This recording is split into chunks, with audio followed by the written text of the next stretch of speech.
I learned a very valuable lesson a few years ago, and I've always remembered it because I think that I always knew it, but I learned it in such a unique way that I realised that it applied to so much more in my life than I had realised before that time. And so it became a little more important and part of my automatic kind of consideration after that time. And so I've titled this video Securing the Lighthouse, because what I wanted to talk about was a little bit to do with energetic security and spiritual security. And this is a really interesting topic among energy workers, fluffy bunnies, you name it, because it boils down to this concept of protection.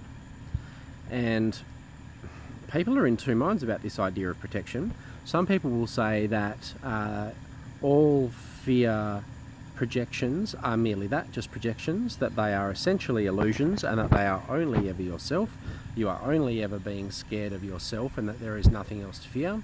Other people will say, nope, that's not the case. There are quite genuine third-party threatening elements and conscious beings and entities in the universe, anything from humans and above, that we may best heed some attention to and be aware of in terms of taking care of ourselves and protecting ourselves from these hostile or aggressive or volatile energies. And there's really two camps around that thinking. A lot of people really think that it's just bullshit and that there's really nothing to protect, which in part I sort of believe and in part I don't. Anyway, that's a whole other story. What I wanted to share with you guys was a story about my time in Perth a couple of years ago, and that I'd actually grown up in Perth, and I had left there when I was 30-something years of age, and had gone back again a few years later. And so I'd never really realised it growing up, but this was something that I'd noticed when I'd moved back. And what I realised about Perth was that sometime in the last kind of 5 or 10 years or so, Perth just has activated, like it has turned on. The machine of Perth has turned on.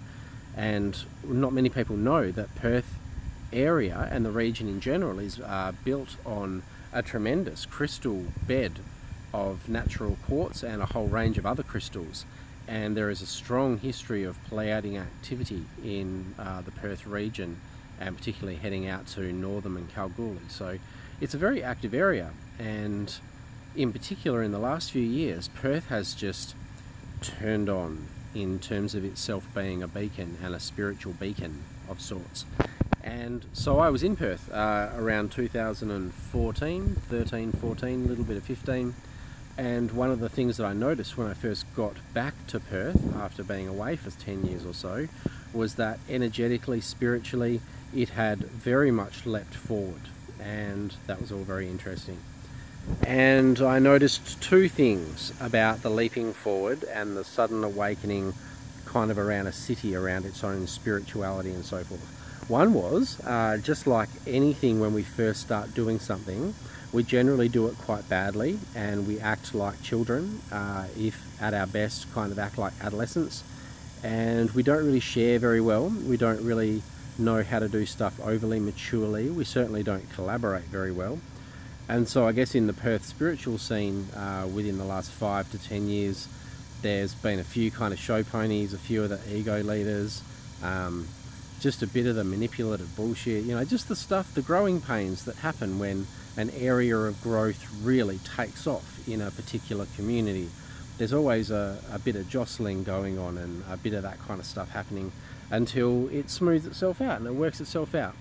But essentially, Perth really exploded in terms of spiritually inclined workers and spiritually active people in a social sense. So light workers really just got engaged and got on board. Perth Tribe Awakening, the Facebook group, other Facebook groups around Perth for spiritual networking and so forth really took off. It all came about within a fairly short period of time. And so obviously, yeah, you were starting to notice particular faces, particular services more than others, the ones that really had the marketing or just a bit of a Facebook or whatever presence. But a very interesting thing came along with this experience, And it was something that not everyone had really noticed, but I certainly noticed it. And that was, there was this incoming undercurrent of shadow and of very, very dark things. And what I realised is that when Perth, for use of a better term, kind of turned on, activated, the light came on, it turned into a bit of a lighthouse. And really that's what happens, you know, that's the same with us. When we crack open, we suddenly sort of raise our frequency a fairly high degree in a short period of time. And so Perth, when its eyes opened, did the same. And so it became what you would term a lighthouse. It became a bit of a beacon, started shining in ways that it did not shine before. And as you would imagine, when a bright light comes on in what has been a dark place for a long time, that both sheds light onto that darkness and shows up what has been floating around in that shadow the whole time, but then it also attracts things that are naturally attracted to light, which usually kind of are more familiar within a shadow space anyway.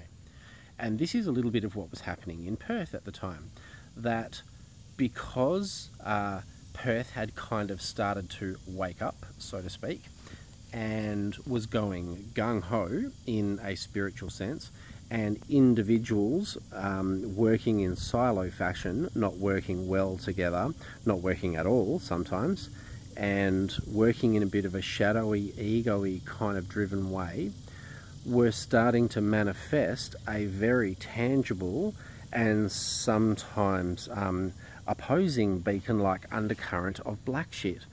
And so some really bad energies were starting to find their way to Perth and could be felt in particular areas of Perth, specifically north of Perth, interestingly enough.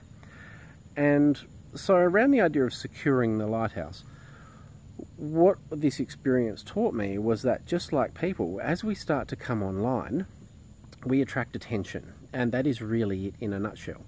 We attract attention in a light-dark sense, and all that that means. And I'm not talking good and bad if you don't want to get into that kind of judgment, but it really does kind of work like that. And so we start to attract good things and bad things. And you will know this from your own awakening.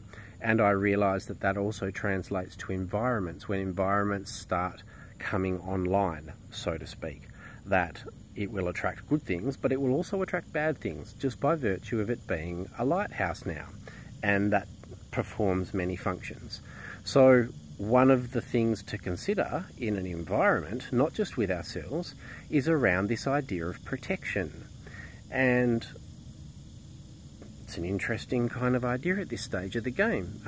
Not many of us think about protection all the time.